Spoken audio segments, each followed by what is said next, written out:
Agriculture on the move. Agricole mouvement. Agriculture on the move. Agricole mouvement. Agriculture on the move. Agricole mouvement. Agriculture on the move. Agricole mouvement.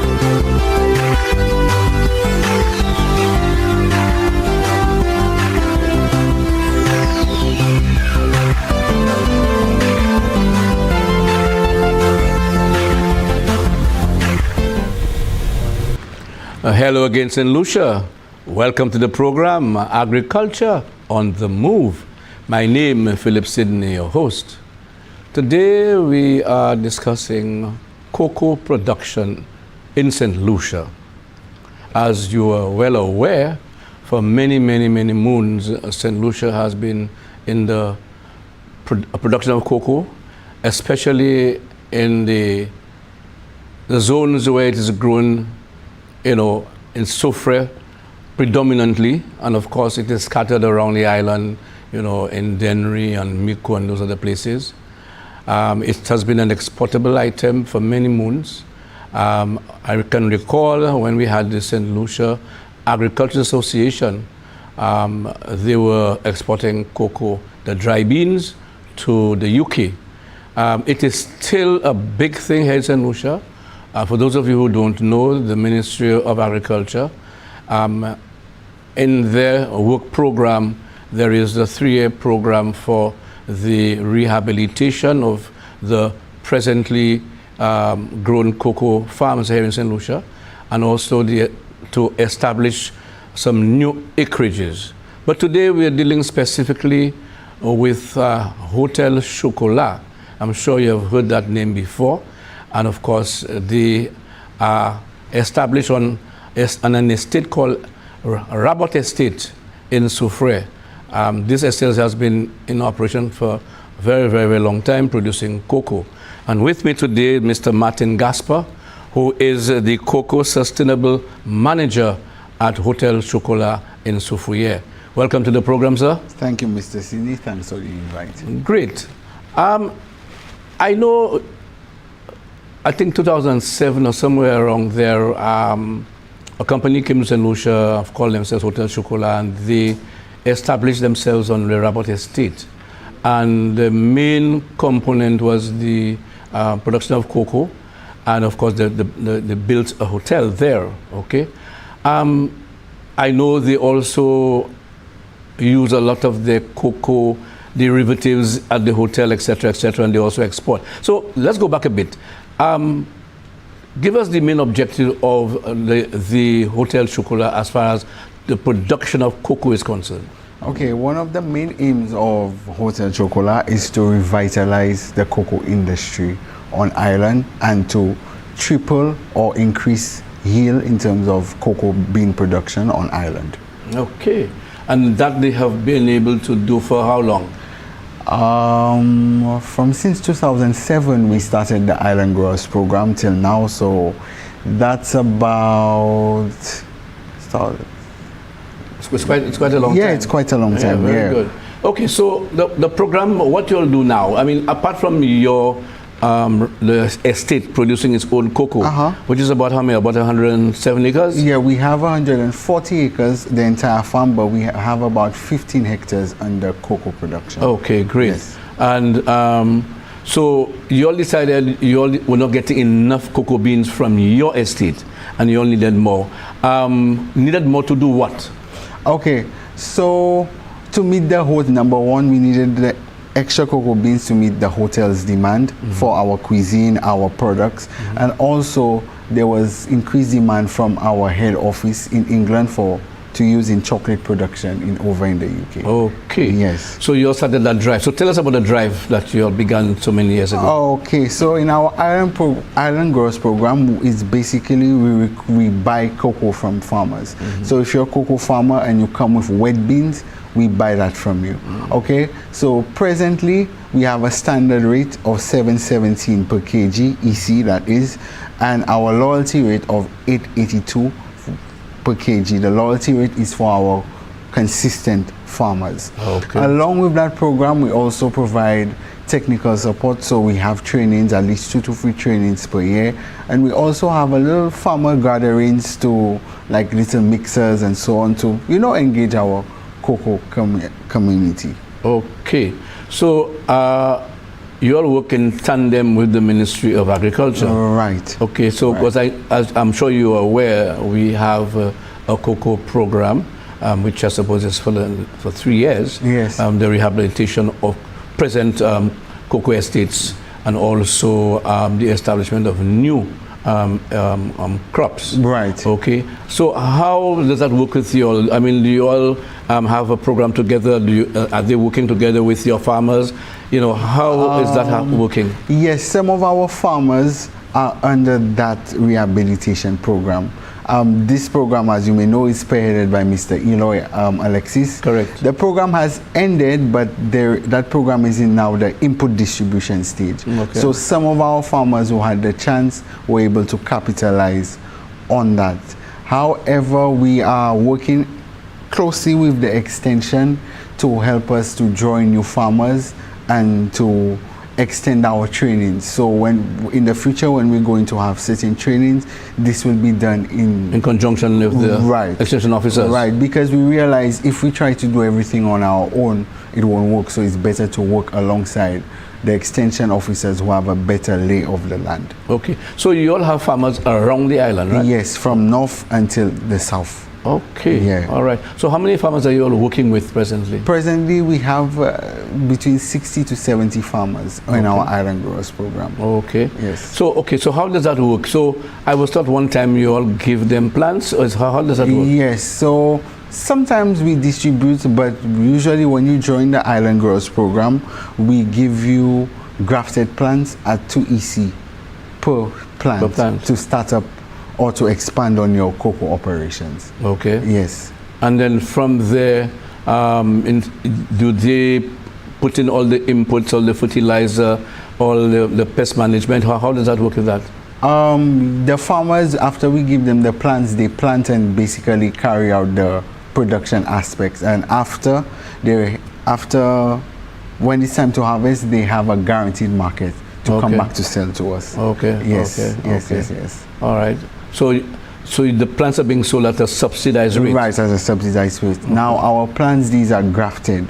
These are not cocoa seedlings that have been germinated from the seeds. They are being grafted, and one of the advantages of having grafted plants is they bear much quicker. Yeah. Typically, cocoa seedlings that are sprouted from the seed usually take a longer time. 5 years before you bear. So how long this one takes? 2 to 3 years. Between 2 to 3 you'll start seeing production. Okay. Yes. So at any one time, what's your production like coming from the farmers? What do you all buy when you all buy the wet cocoa? Buy the wet cocoa. Production varies. Sometimes, like currently in the slow season, production is very slow. But in the peak season, you could get anything between 12 tons or more coming from our cocoa farmers. Okay. From Ireland. All right. Yeah. So how do you all do they bring it to you up in Soufrière, or you all have a pickup point? Okay. Yes, both. We have a Soufrière. People come to the Rabot estate to deliver, and also we have a pickup point in Magwetut Miku. So we go there every 2 weeks on a Wednesday. Every 2 weeks. Because now it's the slow season, so every 2 weeks we go to collect cocoa from them. But in peak season, we go every week. We collect weekly. Yes. Okay. So people from the north come to where? To Angers? Is it Angers? Yeah. No, it's in Magwetut. In Magwetut. Right. So yeah. So some people come. However, we have a designated person for collection from the north, and he would come down and deliver. Yes. Okay. And then bring it down. Right. Okay. Right. Okay. So how much of that cocoa is used locally? Well, I know you'll use it at your establishment, and how much of it is exported?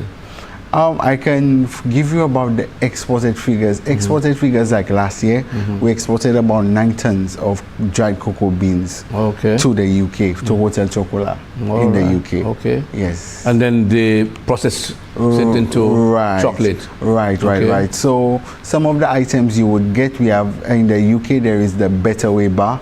So they use St. Lucian cocoa in that, and we also have the Island Growers Bar. So the same farmers who deliver to us, there's a special line called the Island Growers Bar, which is sold in the UK. Okay. Yes, yes. It's sold in the UK specifically, or does it come back to St. Lucia for sale on the market? No, we have chocolate on Ireland, but it is made here. It's made right here. Made here and sell exclusively here at the Rabot Hotel, and we have a branch at Point Seraphim. Okay, and that's locally produced? Locally produced. Okay. Yeah. All right. And I was told that you all use the cocoa extracts in your spas and also your cuisine. Tell us about that. Okay, we also use the cocoa extract for the spa. We use it for our oils, for our lotions, for our hand washes. Okay, from in the food items, we also have cacao burgers, cacao pizza, cacao infused drinks, cacao hot chocolate. Yeah, it's a wide range cacao flavored ice cream. So we use it in a wide range of items which are served on the estate. Okay, yeah. All right. So if somebody decides to come in, so like a tourist come in there, so that they partake in all of these. Right, and also we also have a very hands-on experience where anyone can come on the tree to bar tour, tree to bar, bean to bar. So the tree to bar tour, we want to give people a holistic view of cocoa production. So you tour the estate from the seed to the harvested cocoa, the final cocoa pod, and after you go to make your own chocolate. So they take you through the entire chocolate making process. Okay. Yes. Okay. In terms of the number of persons employed on your farm, how do they get the training to build up the capacity to carry out the activities? In the agricultural department, which I work in, some of our staff have been on the Rabot estate prior to Hotel Chocolat buying that estate. So some people have like 19, 20 years of knowledge. And these people end up training the newcomers. And we also have some people who have worked in the agriculture sector, like Ministry of Agriculture. They're also on board with us. So they provide the expertise in terms of running the operations there. Okay. Yeah. And like you said, there is that collaboration between the ministry staff and you all. So in terms of any new ideas, any new innovations, you'll have that rapport? So for example, last week in Vieux-Fort and Soufrière, we had some meetings in collaboration with the extension unit, again to sensitize people about our cocoa initiatives and also to enlighten them on various compliance and export matters. Okay. Yes. So tell us about that. Tell us about the compliance. Compliance. Okay. Now, many people don't know. Most of, as you previously mentioned, our dried cocoa beans export to the UK, right? Now, in order to export, the EU has passed a Deforestation Act. So it's called the EUDR, where any product coming from, any cocoa beans coming from St. Lucia or wherever it may be, must be sourced from land that is not deforested. So if there happens to be land that has been deforested on, you cannot export. So who monitors that? Who monitors that? So now Hotel Chocolat with our island growers, so what we're starting to do a mapping program. So that's what we're coming in sometime end of this month. So me and my team will be going out to do mapping, GPS mapping. So you will be mapping the different GPS locations of the farm, and that would go into a database. So people could see if deforestation has been taking place. So for example, if I come to your farm and I map today, and 3 weeks later you clear out some land to go and plant short-term crops, some short-term crops, you could go and they could see the coordinates on Google Earth and they could see the difference in the deforestation. And then what happens after that? Well, it depends on the level of deforestation. If it's major severe deforestation, it's a no-no. But however, then you will usually come up with a remediation plan or recovery plan on steps to reforestate right, to reforestate the land. So if whoever complies with those certain regulations, then they could be like, okay, we can take your cocoa now. Yeah, but we don't want to go through the hassle, so we're just trying to urge our farmers to do not deforestate. To sensitize them. Yes, to sensitize them very well. Yes. Are you all working with the forestry department in that regard? Forestry department, not as yet, but we have already established a communication. So sometime this month or next month, we should be meeting with Mr. Donnelly to have some form of dialogue. Okay, so apart from the deforestation aspect of it, what other aspects are you looking at to ensure that the farmers are in line in keeping with the prerequisites of what you're want? Okay. Also, we'll be touching on other things like social aspects, such as to see if you have child labor or forced labor on your land, or to looking at worker welfare, if your workers are being treated fairly. That's one aspect. And we'll also be going to look at GAP practices, your agricultural practices. Are you using any banned pesticides? Are you taking care of the land? Do you have proper chemical or pesticide disposal? How do you store your pesticides? How do you apply your pesticides? So we're looking at things holistically, like looking at the entire supply chain to see how compliant it is. So yeah. So what we're going to do apart from that, we're also going to sensitize the farmers. So have you all started that aspect yet? We touched on those things at our prior meetings last week, but on the farm visit when we're going to map, so these are certain things we are going to touch on with our farmers. So when it comes to the chemical aspects, the use of chemicals, yes, are you all in touch with the plant research division to ensure, because they're the ones that are actually dealing with pests and pesticides and use and stuff like this? We have not worked with them closely, but we have worked with our local suppliers like Renwick and those others to see what list of pesticides are there, and there we would run through and see what pesticides are okay. Because on our farm is Ceres certified, organic certified. So before we use anything, they send us a list of what is compliant or what is acceptable for use. So, and then we would advise our farmers X, Y, and Z. So you're using organic pesticides? Right, we use organic pesticides. So for example, Coside being one of them. Yes, we use organic pesticides and things like natural mulching. We use an agroforestry system, and these are things that we urge people to undertake. By agroforestry, we do not encourage monoculture, to just plant cocoa only. So most farmers, you will see, they will, right, so they'll have mango, they'll have avocado, they'll have bananas, plantain, so on. And not only that is good for the environment, but it also provides income. While they're waiting for the cocoa harvest, they have other sources of income. And also it acts like a shade. Right. For them, because you need some shade for them. Right. Yes. So these things, these are things like when you check in for compliance, they'll see how much shade trees you use, if you're using the right amount of shade trees.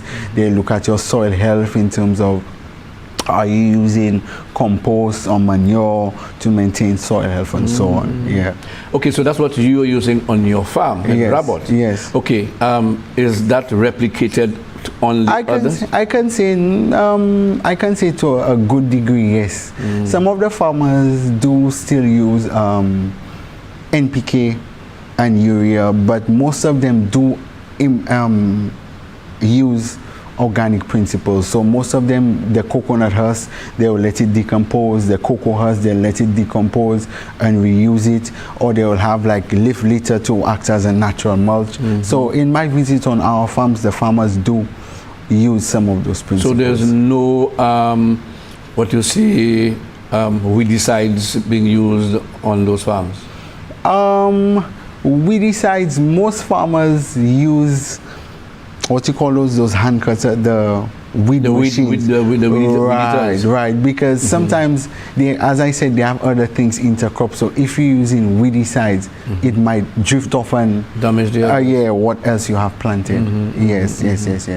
Okay. So how often do you all meet your farmers for farmer meetings? Like you said, I know you said there was a meeting recently in V4. But how often do you all meet them, to really, continue to sensitize them as to what... Sensitize them. We try to do 2 to 3 trainings or meetups per year. Yes, to sensitize our farmers. Okay. So what we're planning to do in September, thereabout,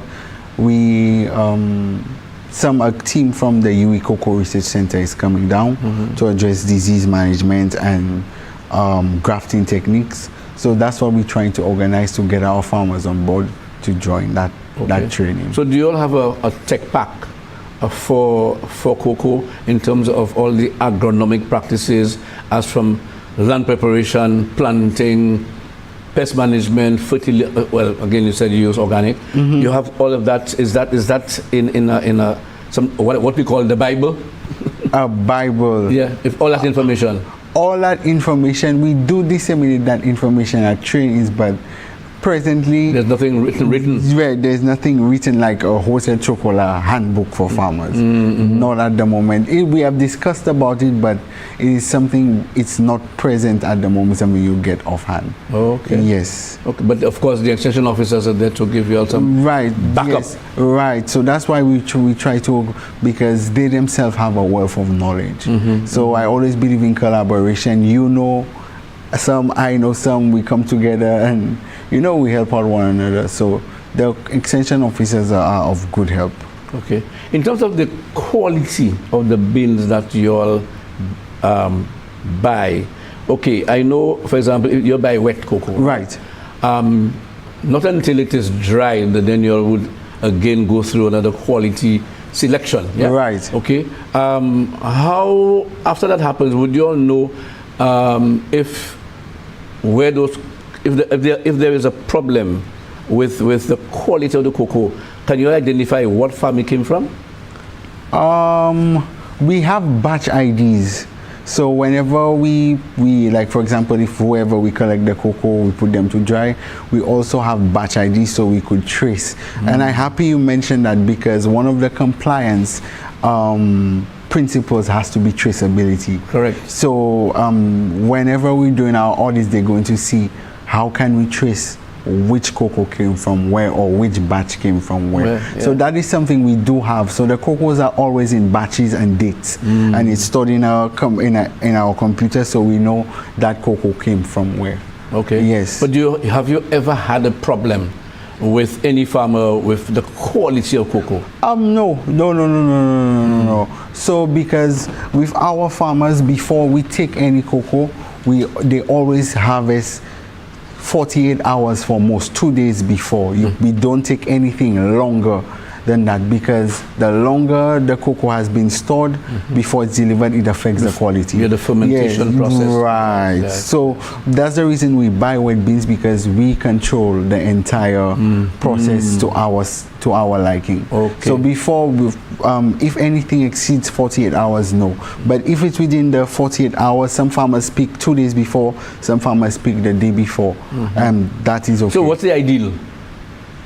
The ideal, two days before it's okay. Okay. Yeah, anything past that, no. Okay. So when it gets to you now, tell me what happens when it gets to you. Okay, so before, when it gets to us, we bring them to our fermentation boxes. So we put them there to ferment, and it's covered with banana leaf to create heat. So fermentation takes place. Fermentation usually takes place for about 7 days. So every 2 days we rotate the batch and put it in a new box. Okay. After the week or 6 to 7 days has passed, we take it to the drying room. We have a solar dryer, and we spread them out to dry. So we dry them for about another 7 days, and then after that we bring them to a grading room. So you have to grade. So we look at the size, deformities, and we move all those that are unwanted, and then we package them. Okay, and that's for export? Yeah, for export or for local hotel use. Yes. Okay. Okay. And how is it packaged for export? We use the sack. You never see like the cement bags. Right. So this is what is packaging for export purposes. Okay. And you said you all exported about 9 tons. Yes. Last year. Yes. But in terms of ideal production, in terms of your what you all require, are you all there yet? No. And it's for a number of factors. Production. If you talk to any cocoa farmer, they will tell you cocoa production has been taking a hit due to climate change. Climate change, yes. Yes, so the excessive rain. And one thing, having the excessive rainfall, it leads to a lot of disease presence. Yes. So black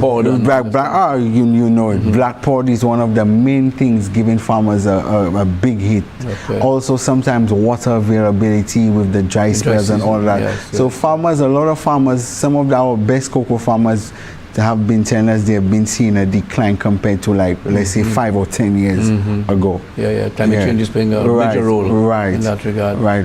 Okay, so now you're on a drive to get more people involved, right? Right, of course. What do you want to tell them out there? Okay, so our Island Growers program is open to any cocoa farmer or people who may want to venture into cocoa farming. You're more than welcome. We have our Island Growers contract. You come, you collect a contract, you go through it on your own terms, you sign up, you get your plants, and then you plant. Then we have trainings, you get to come to our training. But you visit the place to ensure that it's ecologically conducive for production of cocoa before you sign up the contract, no? Before you sign up the contract, the farmers come, they ask like advice on the type of land, what they have, blah blah blah. Okay. So we try to give them, some advice before they go into planting. But we do regular visits to check to see what's happening, the practices and so on. Okay, great. Yes. So you have a telephone number that you can tell them? Okay, anyone who wants to join our program, you could reach out to me, Martin Gaspar, at 518-0059, 518-0059, or my email, martin.gaspard, GASPARD, at hotelchocolat.com. Great. Yes. So I'm sure after this program you'll have people, coming to you in drones. Hopefully. And I hope the cocoa could be one of the potential crops to replace our dwindling banana industry. Yes, definitely. Yes. And of course, if people want to come down there to have a tour of your estate, you're more than welcome. It's an open place, so you could come and tour the estate, take you around, see our greenhouses, our fermentation house, our drying house, etc. Beautiful. It's open to the public. Thank you, Mr. Gaspar. Thank you for being here. Thank you very much, Mr. Sidney. And I wish you success in your drive. Thank you very much. And I hope you will get more people to come on in the program to establish more cocoa, because I think we need that. Yes, and to increase our unemployment rate, and to get more young people involved in cocoa production. Thank you very much, Mr. Sidney. I wish you success. Yes, thank you very much. You have been watching Agriculture on the Move. Well, thank you for viewing the program. And remember, I've always said, agriculture is our business. Plant more cocoa, you have more money in your pocket, and of course, you can buy more things for your home. I'm Philip Sidney saying goodbye, and see you again. Thank you, sir. Thank you very much. Agriculture on the Move. Agricole mouvement. Agriculture on the Move. Agricole mouvement. Agriculture on the Move. Agricole mouvement. Agriculture on the Move. Agricole mouvement.